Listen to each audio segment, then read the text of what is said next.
कि वार्तालाप करेंगे, का दूसरा नाम रहता है संवाद भी, ठीक ना।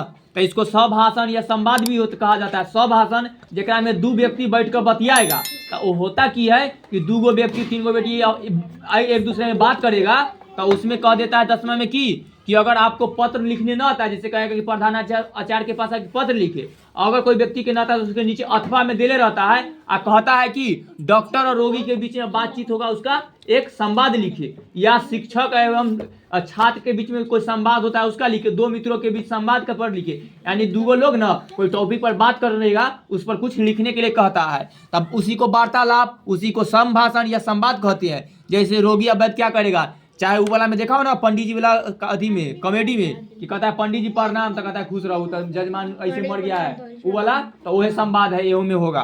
तो देखो चाहे कॉमेडियन में देखा होगा कि डॉक्टर के पास जाता है, कहता है कि कितने दर्द करता है, तो पेट दर्द करता है, तो जाओ कुछ दवाई खा लेना मर जाएगा, इस तरह के संवाद करेगा। तो मतलब हंसी मजाक वाला या नॉर्मल।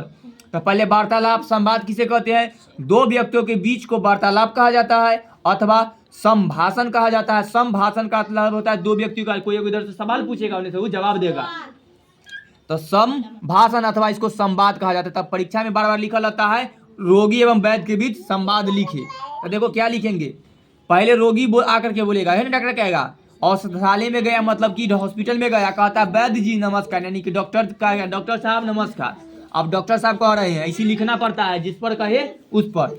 तब उन्हें से क्या कहेगा, नमस्कार, आइए पधारिए, कहिए क्या हाल है। तो रोगी कहता है पहले से बहुत अच्छा हूँ, बुखार उतर गया है, केवल खांसी रह गई है।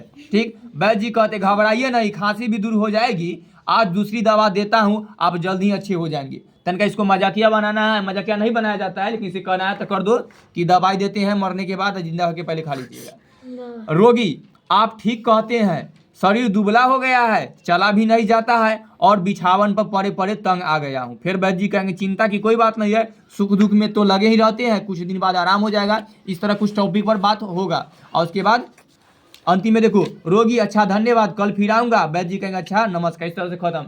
एक को दिया है, एगो नमूना है, इस तरह बहुत सारा आता है, हम 2-3 को बोल कर बताते हैं। कहता है कि दो विद्यार्थियों के बीच संवाद लिखे, जिसमें वो बोलेगा मोबाइली शिक्षा पर टॉपिक है, किसके बारे में, कि मोबाइल से पढ़ाई के बारे में कहेगा, या मोबाइले पर सिर्फ कह दे, या कहे कि कंप्यूटर के बारे में लिखे, जो कहेगा कि मोबाइल अच्छा है कि खराब है। तो उन्हें से बोलेगा कि दोस्त नमस्कार, तो कहे कि हाँ मन ठीक, तो हाँ सर्वेश ठीक, इस तरह से बात चालू होगा।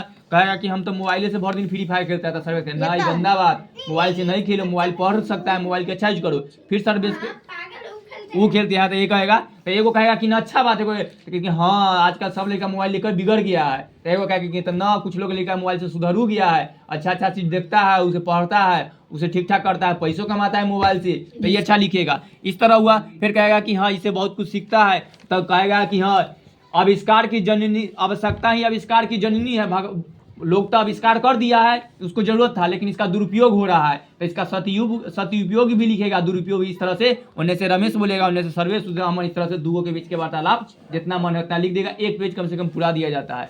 तब वार्तालाप आज के खत्म हो गया आवेदन लिखने की।